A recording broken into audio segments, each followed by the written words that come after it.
ચુવા group ગ્રામ પંચાયતમાં એનો સત્કાર સમારોહ આપણે લાલજીભાઈ દેસાઈ સાહેબ વધાર્યા છે. બેન શ્રી પણ એમને પણ વિનંતી કે હવે આગળની ધુરા તમે સંભાળજો સારી રીતે.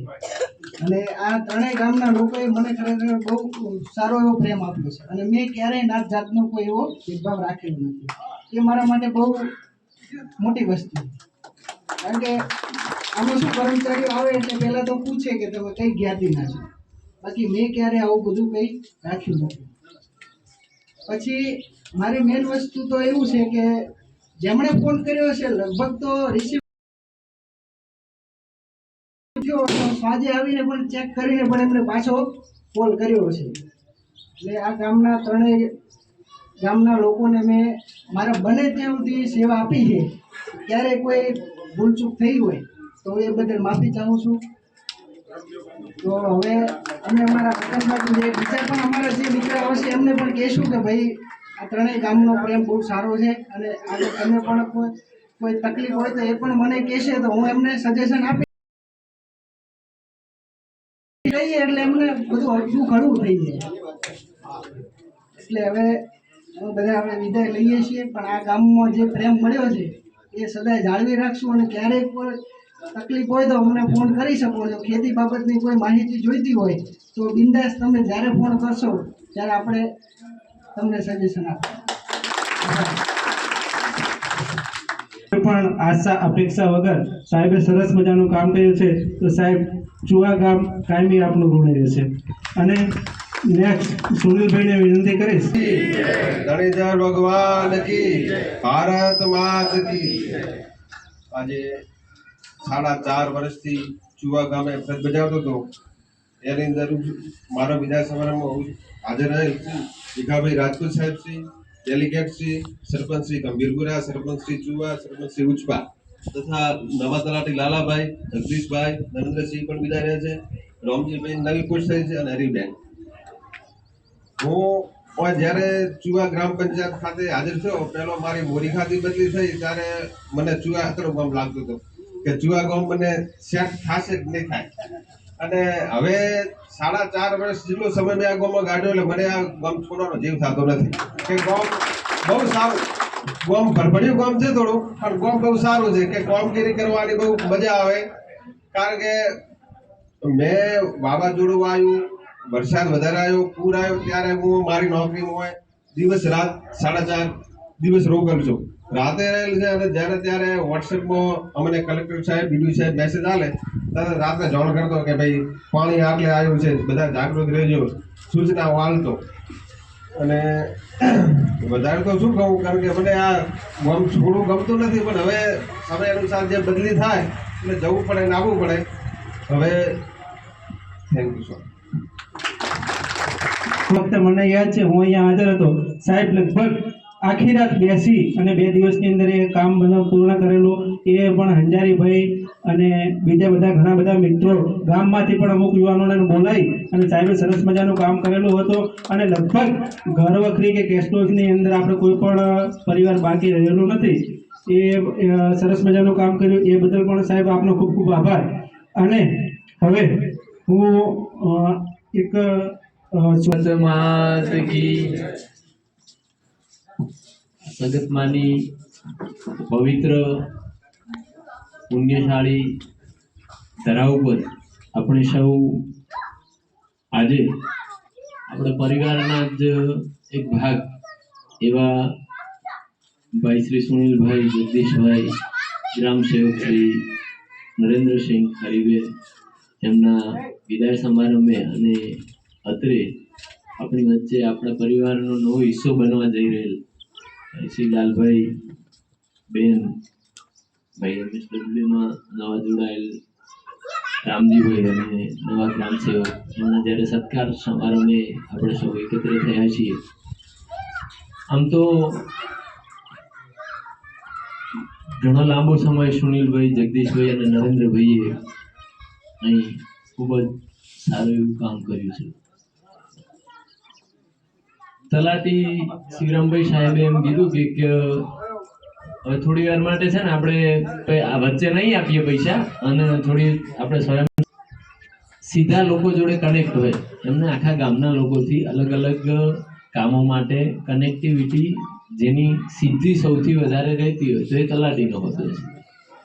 અને મોટો સેજો હોય, અલગ અલગ ગામડા હોય, અલગ અલગ જાતિના, અલગ અલગ સ્વભાવના, અલગ અલગ માનસિકતા ધરાવતા, અલગ અલગ જરૂરિયાત ધરાવતા, આ બધી જ વિષમતાઓ ધરાવતો આ આપણો વિસ્તાર, અને એની સેવા માટે જ્યારે સરકારે એમને અહીં નિમણૂક આપે ત્યારે અનેક પડકારોનો સામનો કરવો પડતો હોય છે. આ બધા જ પ્રકારોનો સામનો કરી અને એમણે જે એક સમાનતા, એક સમાન પ્રવાહ નદીનો જે રીતે વહેતો હોય એ રીતે આ ગામની સેવા કરવાનો પ્રયત્ન કર્યો છે. એમના ધ્યાને મૂકવામાં આવેલ કોઈ પણ બાબત હોય, નાના મોટી ગામના વિકાસનું કાર્ય હોય, કોઈને મદદની જરૂર હોય, અથવા તો જરૂરિયાતમંદને ઇન્દિરા આવાસ હોય, પ્રધાનમંત્રી આવાસ હોય, વિધવા સહાય હોય, આવી નાની નાની સરકારની અનેક યોજનાઓ હોય છે. અને જેના માટે નાના નાના માણસો એ એમના તલાટીના સંપર્કમાં રહીને આ બધું કરવાનું થતું હોય છે. તો અમે નજર સમક્ષ જોયું છે કે એમણે જગદીશભાઈ ખૂબ જ ચીવટપૂર્વક, જેને ફોર્મ ભરતા ના આવડતું હોય એનું જાતે ફોર્મ ભરીને, જેને ફોર્મ લેવા જવાનું વાવ ન થતું હોય એનું ફોર્મ જાતે લાવીને, જાતે જમા કરાવીને, જાતે આવકના દાખલા કાઢીને આ નજર સામે આપણે જોયું છે કે એમણે નાના માણસને મદદ કરવાનો પ્રયત્ન કર્યો છે. એ ખૂબ જ સરાહનીય બાબત છે. બીજું કે કુદરતી પ્રકોપ, ઘણી વખત માણસની પરીક્ષા, આપણે રોજ ભેગા રહેતા હોઈએ છીએ, આમ ભેગા આપણું જીવન એવું છે કે આપણે ગામમાં મળતા હોઈએ, રોજ આપણે બધા સાથે રહીએ છીએ, પરંતુ ક્યારેક ક્યારેક ભગવાન દરેકની પરીક્ષા લેવા માટે એવો સમય મૂકતો હોય છે કે કોણ કોને કેટલું ઘસાઈ શકે છે, કોણ કોના માટે શું કરી શકે છે. આવી પરિસ્થિતિઓ આપણે આપણા જીવનકાળમાં 3-4 વખત જોઈ છે. આપણે એક એવી પેઢી હોઈશું કે જેને સૌથી મોટી હોનારતો જોઈ છે. આપણે ભૂકંપે જોયો ને, આપણે કોરોનાએ જોયો, આપણે 3 વખત પૂરે જોયા. એટલે આપણે આ બધી વિષમ પરિસ્થિતિઓમાં માણસની પરીક્ષા થતી હોય છે. એવો કાળ કોરોના હોય, પૂર હોય, એ વખતે આપણને ખબર પડી કે ભાઈ કોણ આપણું છે.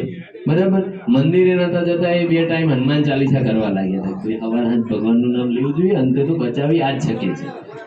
એટલે આવી જે પરિસ્થિતિમાં અમે જે સાથે બંને ભાઈઓએ કામ કર્યું છે, જગદીશભાઈ, નરેન્દ્રસિંહે, તો એમણે ખૂબ જ ચીવટપૂર્વક આ ગામને પોતાનો પરિવાર માની અને જે 10 દિવસ સુધી, 15 દિવસ સુધી જે અમારી સાથે મળીને સેવા આપી છે, એના માટે આપણે એમને લાખ લાખ અભિનંદન આપીએ છીએ.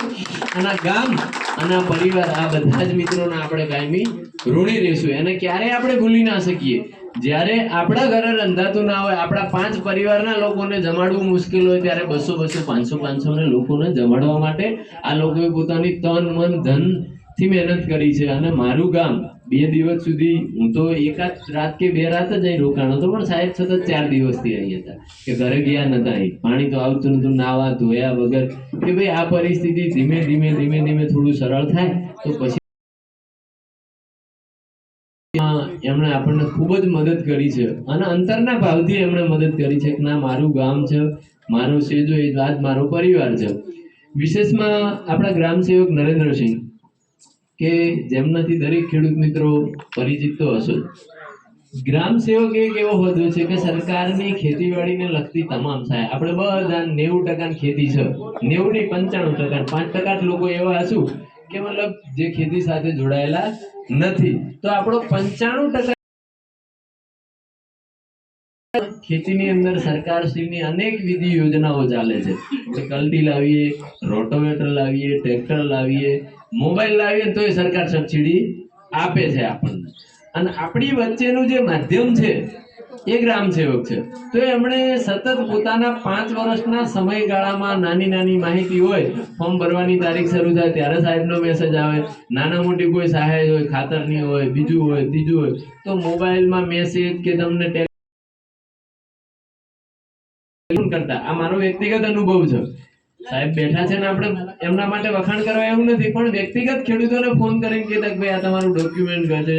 છેલ્લે અહીં આપણને પાક ધોવાણ સહાય અને પાક નિષ્ફળ સહાય, 2 પ્રકારની સહાય જ્યારે ચૂકવવાની હતી, તો ત્યારે આ લોકો 4 દિવસ સુધી સતત રાત દિવસ 4 દિવસ સુધી આ પંચાયતની કચેરીને રાત દિવસ ખુલ્લી રાખી અને સ્વયંસેવકોની મદદથી આપણને ફોર્મ ભરાયા ત્યારે આપણા ખાતામાં 50,000 રૂપિયા આવ્યા છે.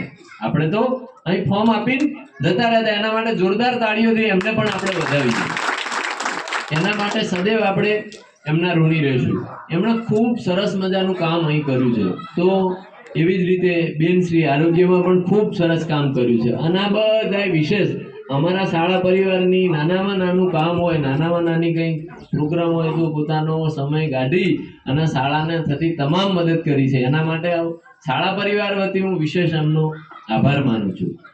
તો આપણે એમને આ બધાએ જે કામ કર્યા છે, આપણા માટે ખૂબ એમણે મહેનત કરી છે, એ બદલ આપણે સૌ ધરણીધર ભગવાન અને મા સગતના ચરણોમાં પ્રાર્થના કરીએ કે આગળનું સફર એમનું આનાથી પણ ખૂબ સુખમય અને આપણને જેવો સેવાનો લાભ મળ્યો છે એનાથી પણ વધારે સેવાનો લાભ એ જ્યાં જાય, જે એમને સેજો સોંપવામાં આવ્યો છે ત્યાં ખૂબ મોટો લાભ ત્યાં મળે અને આપણો જેમ સર્વની સુખાકારી થઈ છે અને એમાં એમનો અમૂલ્ય ફાળો રહ્યો છે, એમ આગળ પણ એમનો ત્યાં અમૂલ્ય ફાળો રહે અને અગરબત્તીની જેમ સુવાસ એમની સદાય ફેલાતી રહે એવી ભગવાનના ચરણોમાં પ્રાર્થના.